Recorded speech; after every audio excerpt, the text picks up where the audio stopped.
Assalamualaikum warahmatullahi wabarakatuh. Bersyukur kepada Allah Subhanahu wa taala. Alhamdulillahirabbil alamin. Dan bersolawat kepada Nabi kita Nabi Muhammad sallallahu alaihi wasallam. Allahumma sholli ala Muhammad wa ala ali Muhammad. Baik teman-teman sekalian, kita akan langsung lanjutkan kembali sirah nabawiyah. Baik, bismillahirrahmanirrahim. Tahun kesedihan. Nah, sirah nabawiyah tahun kesedihan. Ini setelah pemboikotan ya. Dan setelah boikotnya itu dihapus juga gitu. Maka di sini perlindungan dari pamannya Nabi Muhammad SAW yang sangat luar biasa selama kira-kira 10 tahun ya setelah Nabi Muhammad SAW menjadi nabi. Ataupun sebenarnya ketika Nabi Muhammad itu menjadi nabi dan rasul, itu Nabi Muhammad belum disakiti ya oleh kaum Quraisy. Baru kemudian pada tahun ketiga ya, ataupun setelah tahun ketiga alias tahun keempat, berarti setelah 3 tahun berdakwah selama maksudnya sembunyi-sembunyi selama 3 tahun, tahun keempatnya kemudian berdakwah secara terang-terangan gitu. Nah, disitulah Nabi Muhammad mulai dizolimi. Maka dari 4, 5, 6, 7, 8, 9, 10 kira-kira 6-7 tahun setelah Nabi Muhammad dakwah terang-terangan, sampai kemudian Nabi Muhammad diboikot. Itu Abu Thalib, pamannya, selalu menemani gitu ya. Begitu teman-teman sekalian. Dan di sini kemudian Abu Thalib pun wafat. Nah, inilah tahun kesedihan. Itu salah satunya gitu ya, yaitu Abu Thalib wafat. Sakit yang dialami oleh Abu Thalib semakin parah. Maka tak lama setelah itu dia menjemput ajalnya. Tepatnya pada bulan Rajab, tahun ke-10 kenabian, 6 bulan setelah keluar dari syi'abnya. Syi'ab ini maksudnya ini ya, celah di antara bukit gitu ya.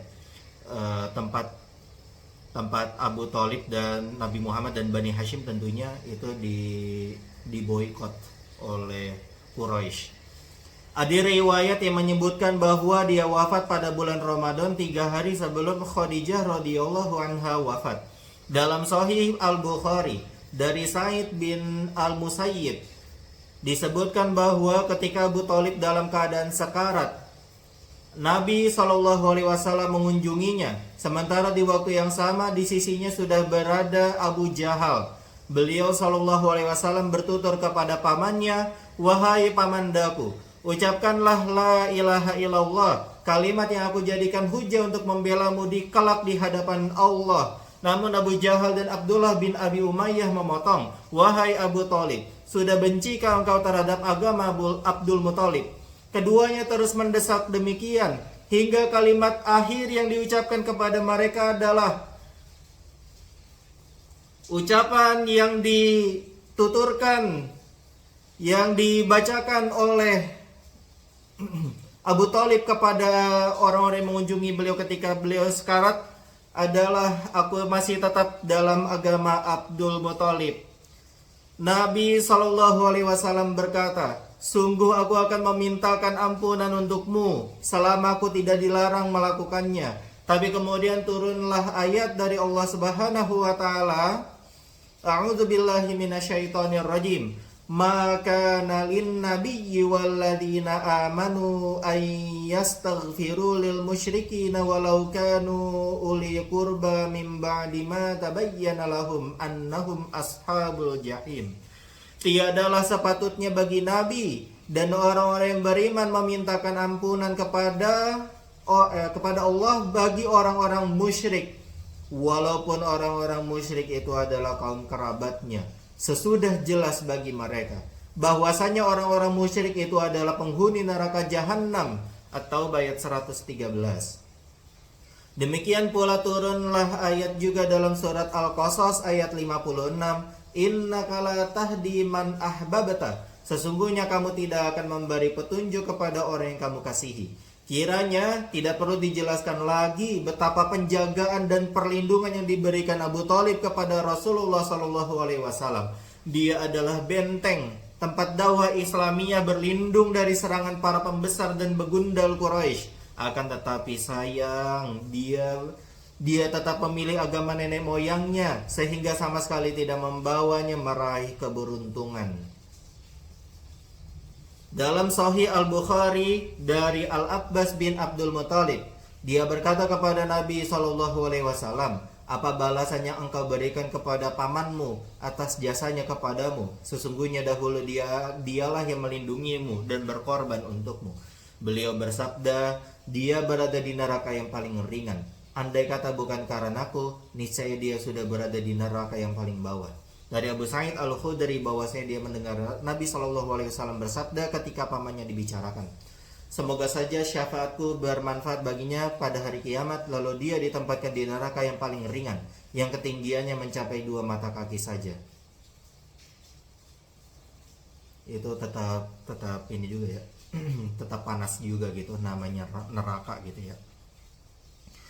Oke, Khadijah berpulang ke rahmatullah.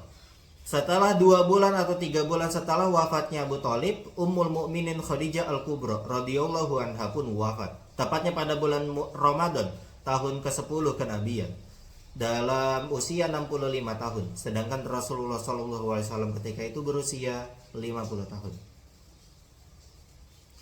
Sosok Khadijah merupakan nikmat Allah yang paling besar bagi Rasulullah SAW. Selama 1/4 abad hidup bersamanya, dia senantiasa menghibur beliau di saat beliau cemas, memberikan dorongan di saat-saat paling kritis, menyokong penyampaian risalahnya, mendampingi beliau dalam rintangan jihad yang amat pahit, dan selalu membela beliau baik dalam jiwa maupun harta. Dalam rangka mengenang itu, Rasulullah SAW sering bertutur, dia telah beriman kepadaku saat manusia kufur ingkar kepadaku. Dia membenarkanku di saat manusia mendustakan. Dia memberikan kepadaku hartanya di saat manusia tidak mau memberikannya kepadaku. Allah mengkaruniakan anak darinya, sementara dia tidak menganugerahkannya dari istri-istri yang lain. Dalam kitab Sahih Al-Bukhari dari Abu Hurairah, dia berkata, Jibril alaihi salam mendatangi Rasulullah SAW seraya berkata, wahai Rasulullah, inilah Khadijah. Dia telah datang dengan membawa bejana. Di dalamnya ada lauk pauk, makanan atau minuman. Bila dia nanti mendatangimu, maka sampaikan salam Robnya kepadanya, serta beritakan kepadanya kabar gembira perihal istana untuknya di surga yang terbuat dari mutiara, yang tidak ada kebisingan maupun rasa lelah di dalamnya. Nah, Khadijah radhiyallahu anha. Kita akan lanjutkan kembali. Kesedihan datang silih berganti. 2 peristiwa sedih tersebut berlangsung dalam waktu yang relatif dekat, sehingga perasaan sedih dan pilu menyayat-nyayat hati Rasulullah SAW. Kemudian ditambah lagi dengan cobaan lagi secara beruntun pula dari kaumnya. Jadi teman-teman sekalian, Rasulullah SAW itu cobanya itu berat sekali gitu ya, di dunia tentunya, dan bagi kita semua yang kemudian dalam menjalani kehidupan ini merasa sangat banyak sekali cobaan, kita harus membaca sirah nabawiyah bahwa Nabi Muhammad itu cobaannya itu yang paling berat di antara manusia gitu ya.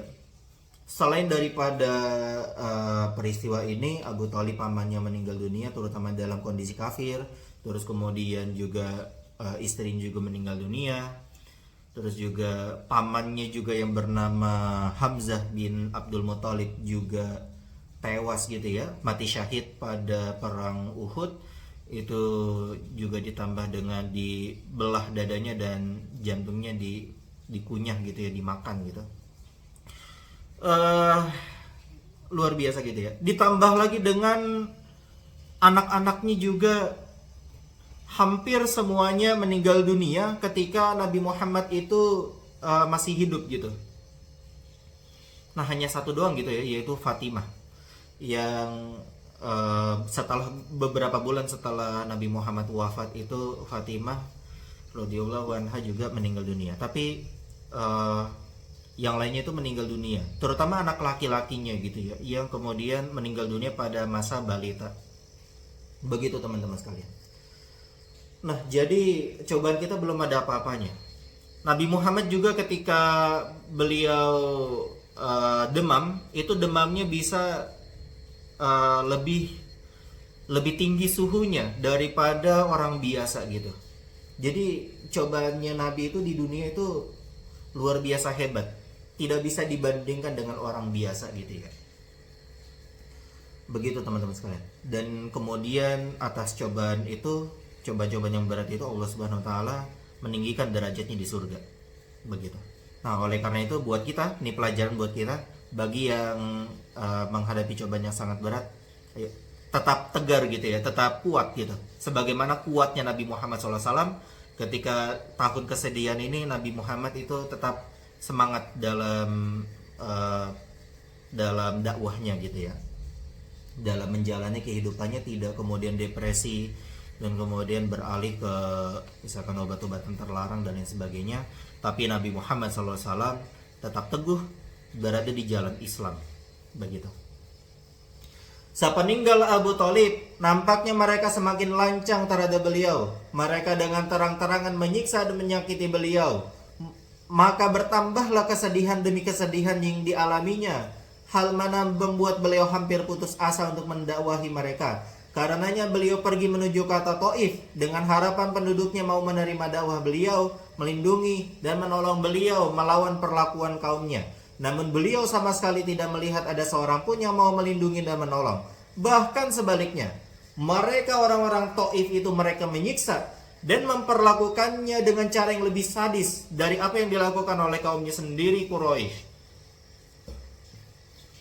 Siksaan yang begitu keras tidak saja dialami Nabi SAW, tetapi para sahabatnya pun juga mendapatkan kekerasan gitu ya. Hal ini membuat teman akrab beliau Abu Bakar As-Siddiq radhiyallahu anhu berhijrah meninggalkan Mekah. Maka dia pun berjalan hingga pada suatu tempat bernama Bar al-Ghumat dengan tujuan utama ke arah Habasyah. Namun Ibnu al-Ad-Daghinnah membawanya kembali dan memberinya perlindungan. Ibnu Ishaq berkata, ketika Abu Thalib wafat, kaum Quraisy menyiksa Rasulullah SAW dengan siksaan yang semasa hidup Abu Thalib tidak berani mereka lakukan. Lebih daripada itu, salah seorang begundal Quraisy menghalangi jalan beliau, menaburi kepala beliau dengan debu. Tatkala beliau masih masuk rumah dalam kondisi demikian, salah seorang anak perempuan beliau menyongsongnya dan membersihkan debu tersebut seraya menangis. Beliau berkata kepadanya, "Jangan menangis wahai anakku. Sesungguhnya hanya Allah lah yang akan menolong ayahandamu." Ibnu Ishaq melanjutkan, beliau SAW selalu berkata bila mengingat hal itu, tidak pernah aku mendapatkan suatu perlakuan yang tidak aku sukai dari Quraisy hingga Abu Thalib wafat. Dikarenakan beruntunnya kesedihan demi kesedihan pada tahun ini, maka kemudian dinamakan dengan tahun kesedihan yang dikenal dalam buku-buku sirah. Dan kemudian menikah dengan Saudah radhiyallahu anha pada bulan Syawal tahun ke-10 kenabian. Pada tahun itu juga, tahun kesedihan juga, Rasulullah SAW menikah dengan Saudah binti Zam'ah. Saudah termasuk wanita yang masuk Islam lebih dahulu dan ikut serta dalam hijrah yang kedua ke Habasyah. Mantan suaminya bernama As-Sakran bin Amr yang juga masuk Islam dan berhijrah bersamanya wafat di negeri Habasyah. Ada riwayat menyebutkan dia wafat sepulangnya ke Mekah. Ketika sudah menjalani masa iddah, barulah Rasulullah SAW melamar dan menikahinya. Dia adalah wanita pertama yang dinikahi oleh beliau SAW sepeninggal Khadijah. Lalu setelah beberapa tahun berselang, dia menghadiahkan jatah gilirnya kepada Aisyah radhiyallahu anha. Faktor pendorong kesabaran dan ketegaran kaum muslimin. Oke, ini bab yang lain ya. Bab tentang tahun kesedihannya, tahun ke-10 kenabian itu sudah selesai. Oke, nah di sini kita masuk ke bab baru, yaitu kesabaran ketegaran kaum muslimin. Bagaimana bisa gitu teman-teman sekalian, siksaan yang begitu pedih itu dirasakan oleh mereka, tapi mereka tetap sabar dan tetap tegar mengikuti jalan Islam gitu ya, walaupun mereka sakit di dunia, disakiti, dizolimi. Seorang yang berhati lembut akan berdiri tercenung, dan para cendekiawan akan saling bertanya di antara mereka, apa sebenarnya sebab-sebab dan faktor-faktor yang telah membawa kaum muslimin mencapai puncak batas tak tertandingi dalam ketegarannya. Bagaimana mungkin mereka bisa bersabar menghadapi penindasan demi penindasan yang membuat bulu roma merinding dan hati gemetar begitu mendengarnya. Gitu ya, ada Bilal bin Rabah yang dijemur gitu ya di tengah gurun, dan kemudian di atas perutnya diletakkan batu yang besar gitu. Tapi beliau Bilal bin Rabah radhiyallahu anhu itu tetap berucap ahadun ahad. Oke. Melihat fenomena yang menggetarkan jiwa ini, kami menganggap perlunya menyinggung sebagian dari faktor-faktor dan sebab-sebab tersebut secara ringkas dan singkat. Nah, apa saja membuat kaum muslimin ini tegar beriman kepada Allah? Nomor satu adalah keimanan kepada Allah. Percaya, belief. Sebab dan faktor paling utama adalah keimanan kepada Allah subhanahu wa ta'ala semata, dan mengenal Allah dengan sebenar-benarnya. Keimanan yang mantap bila telah menyelinap ke sanubari, ke dalam hati, dapat menjadi setimbangan gunung, tidak akan goyah. Orang yang memiliki keimanan yang kokoh dan keyakinan yang mantap seperti ini akan memandang kesulitan duniawi sebesar, sebanyak, serumit apapun, jika dibandingkan dengan keimanannya ibarat lumut-lumut yang diapungkan oleh air bah, berusaha menghancurkan bendungan kuat dan benteng yang kokoh. Maka dia tidak mempedulikan rintangan apapun lagi, karena telah mengenyam manisnya iman, segarnya ketaatan, cerianya keyakinan. Allah subhanahu wa ta'ala berfirman yang artinya dalam surat Ar-Ra'd ayat 17, adapun buih itu akan hilang sebagai sesuatu yang tidak ada harganya. Adapun yang memberi manfaat kepada manusia, maka ia tetap di bumi. Dari sebab utama ini kemudian berkembang dan beralih kepada sebab-sebab lainnya, yang semuanya tidak lain menguatkan ketegaran dan kesabaran, seperti yang dipaparkan selanjutnya nomor 2, yaitu kepemimpinan yang diidolakan setiap hari. Rasulullah SAW adalah sosok seorang pemimpin tertinggi umat Islam, bahkan seluruh manusia. Beliau memiliki keindahan fisik, jiwa yang sempurna, akhlak luhur, sifat-sifat yang terhormat, dan ciri fisik yang agung. Hal ini dapat menyebabkan hati tertawan, membuat jiwa rela berjuang untuknya sampai tetes darah terakhir. Kesempurnaan yang dianugerahkan kepadanya tersebut tidak pernah dianugerahkan kepada siapapun orang di bumi ini.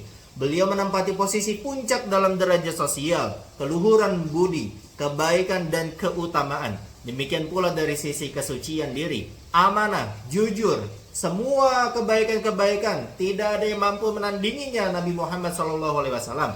Jangankan oleh para pecinta dan sahabat karib beliau, musuh-musuhnya Nabi Muhammad pun juga tidak ragu mengungkapkan hal itu. Ungkapan yang pernah terlontarkan dari mulut beliau pasti membuat mereka langsung meyakini kejujuran dan kebenarannya. Gitu. Nabi Muhammad ini sekilas pada perjanjian Hudaibiyah itu ada seorang Quraisy yang kemudian ingin melihat-lihat orang-orang muslimin gitu ya. Gitu. Maka yang dia lihat itu adalah Nabi Muhammad itu reaknya itu kemudian diperebutkan oleh banyak orang. Bekas air wudhunya juga diperebutkan oleh banyak orang gitu. Nah, tapi ini adalah Nabi Muhammad ya. Jangan pernah disamakan dengan orang-orang lain. Begitu. Hanya Nabi Muhammad SAW saja yang kemudian bisa melakukan hal-hal ini gitu ya. Gitu. Nah, dari ludahnya itu bisa membuat makanan itu bisa berlipat ganda, tidak masuk akal. Nah, dari jari jemarinya itu ketika di Hudaibiyah itu ya, itu kemudian bisa memancarkan air-air gitu. Sumur yang tadinya kosong lalu kemudian diberikan ludah Rasulullah SAW, itu kemudian sumurnya menjadi berair di Hudaibiyah.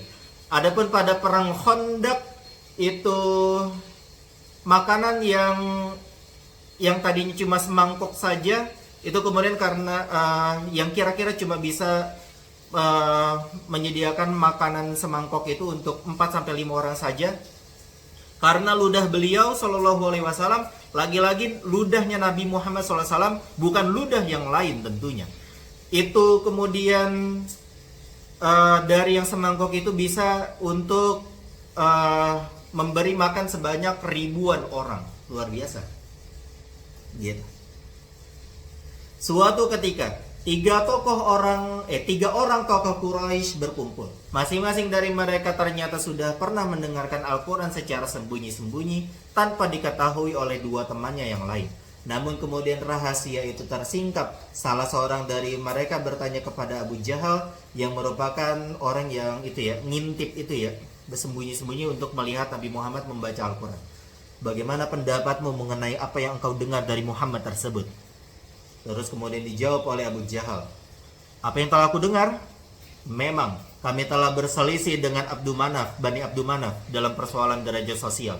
Manakala mereka makan, kami pun makan.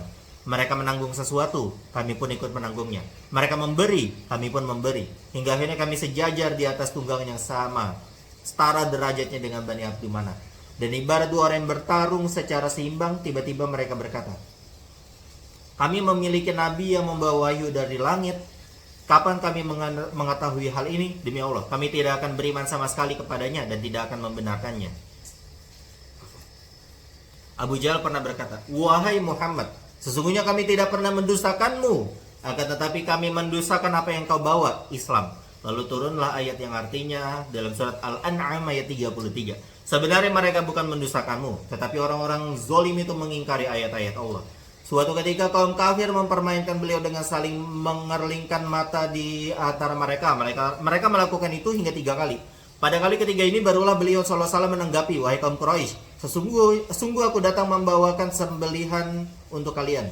Ucapan beliau ini berhasil mengalihkan konsentrasi mereka. Bahkan orang yang paling kasar di antara mereka sempat mengucapkan selamat kepada beliau dengan sebaik-baik ucapan yang pernah beliau dapatkan. Oke, ketika mereka melemparkan kotoran unta ke atas kepala beliau saat sujud, beliau mendoakan kebinasaan atas mereka. Yang tadinya mereka ketawa-ketawa berubah menjadi kegundahan, kecemasan mereka karena mereka yakin pasti akan benar-benar binasa. Gitu. Artinya Nabi Muhammad ini tidak bohong gitu ya. Nah, beliau berdoa, mereka pun langsung kayak yang tadinya ketawa-ketawa langsung murung gitu. Gitu. Karena memang mereka meyakini Nabi Muhammad itu doanya bakal diijabah gitu ya. Gitu. Beliau mendoakan kebinasaan atas Utbah bin Abi Lahab sehingga dia senantiasa merasa yakin akan terjadinya apa yang didoakan oleh beliau terhadapnya. Maka ketika dia dapat melihat seekor singa serta merta dia bergumam, demi Allah, dia Muhammad telah membunuhku padahal dia berada di Mekah. Ubay bin Khalaf pernah mengancam akan membunuh beliau, namun beliau menantangnya, akulah yang akan membunuhmu jika Allah perkenankan. Maka pada perang Uhud, tatkala beliau berhasil mencederai Ubay di bagian lehernya, yakni goresan yang tidak terlalu lebar, Ubay sempat berkomentar, sesungguhnya apa yang diucapkannya di Makkah di hadapanku dulu, aku yang akan membunuhmu telah terjadi. Demi Allah, andai dia meludah saja ke arahku, niscaya ludah itu akan dapat membunuhku. Nanti akan disajikan kemudian kisahnya pada perang Uhud. Sa'ad bin Mu'az pernah berkata pada saat di Mekah kepada Umayyah bin Khalaf, sungguh aku telah mendengar Rasulullah SAW bersabda, sesungguhnya mereka kaum muslimin akan membunuhmu. Mendengar ucapan ini dia takut banget itu Umayyah bin Khalaf, berjanji untuk tidak akan keluar dari Mekah. Ini agak lucu sebenarnya. Ketika dia dipaksa Abu Jahal untuk ikut serta dalam perang Badar, dia membeli unta yang paling bagus di Mekah agar dapat digunakannya bila akan kabur. Saat itu istrinya berkata kepadanya, wahai Abu Sofwan, apakah kau lupa apa yang dikatakan saudaramu dari Yathrib tersebut? Dia menjawab, demi Allah, bukan demikian, tetapi kau tidak mau berhadapan langsung dengan mereka kecuali memang jaraknya benar-benar sudah dekat. Maksudnya adalah siapa ini namanya, Umayyah bin Khalaf ini pernah didoakan oleh Nabi Muhammad bahwa kaum muslimin akan membunuh Umayyah bin Khalaf gitu ya. Maka saat itu dia nggak mau keluar Mekah gitu. Maka suatu ketika tentunya terjadi perang besar yang bernama perang besar pertama, perang Badar maksudnya ya, perang Badar gitu.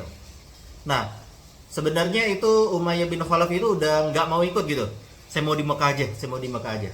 Tapi kemudian Abu Jahal ngomporin gitu ya, ngomporin, mengejek gitu Umayyah bin Khalaf, karena Umayyah bin Khalaf ini salah satu orang yang terhormat di Mekah gitu.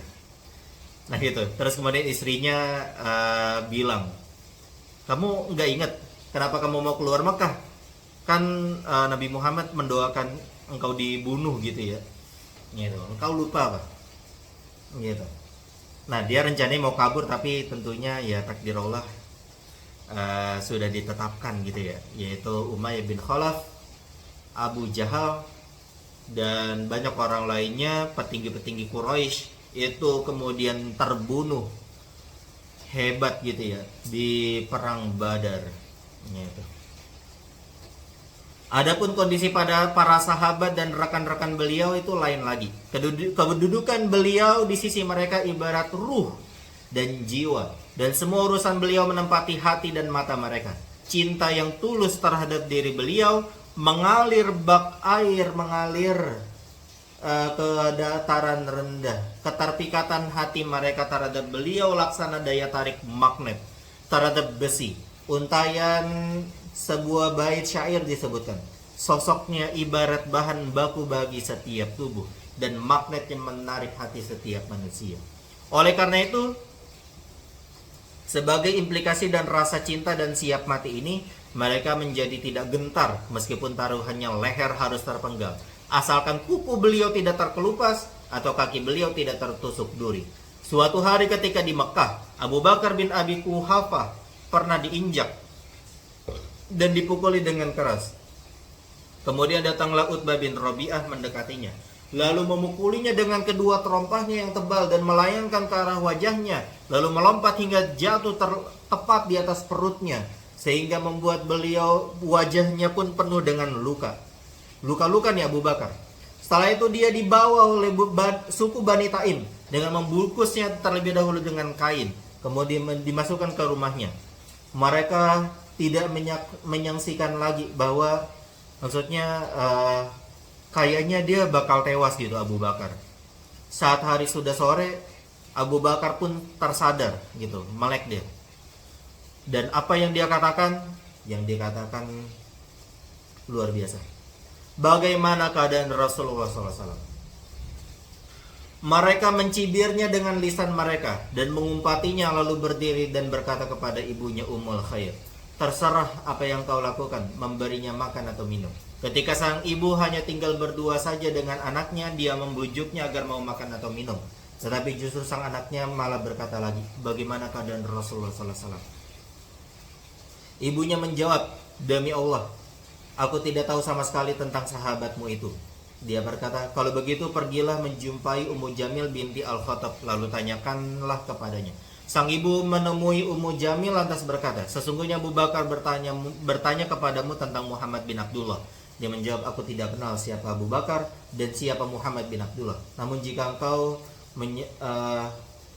ingin aku menyertaimu menemui anakmu, aku bersedia melakukannya. Dia menjawab, baiklah. Akhirnya keduanya berlalu hingga mendapati Abu Bakar dalam keadaan terkapar tak berdaya. Ummu Jamil mendekatinya seraya berteriak keras, demi Allah, sesungguhnya kaum yang melakukan tindakan ini kepadamu adalah orang-orang yang fasik dan kafir. Sungguh aku berharap semoga Allah membalaskan untukmu terhadap mereka. Abu Bakar malah bertanya lagi, bagaimana keadaan Rasulullah SAW? Ummu Jamil berkata, ini ibumu ikut mendengarkan. Dia berkata, engkau tidak usah khawatir terhadapnya. Dia menjawab, beliau dalam kondisi sehat dan bugar. Dia berkata lagi, di mana beliau sekarang?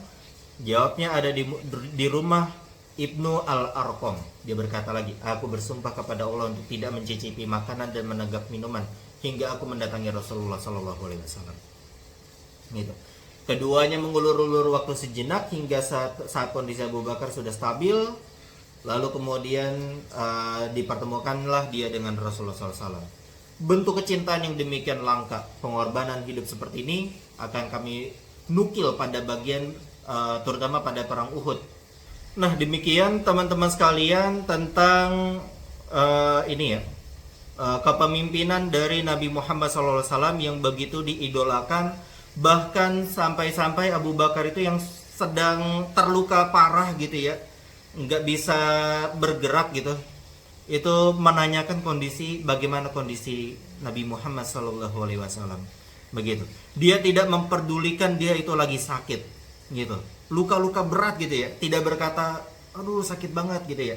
Dia berkata bagaimana kondisi Nabi Muhammad SAW. Luar biasa gitu. Bahkan dia berkata bahwa dia tidak akan makan, dia tidak akan minum hingga dia mendatangi Rasulullah SAW gitu. Padahal kondisinya lagi babak belur gitu. Ketika dia mengetahui bahwa Nabi Muhammad sedang berada di rumah Arqam bin Abil Arqam, begitu teman-teman sekalian.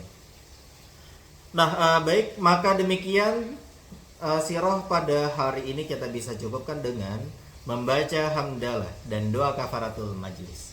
Alhamdulillahirabbil alamin. Subhanakallahumma wa bihamdika asyhadu an la ilaha illa anta astaghfiruka wa atubu ilaik. Wassalamualaikum warahmatullahi wabarakatuh.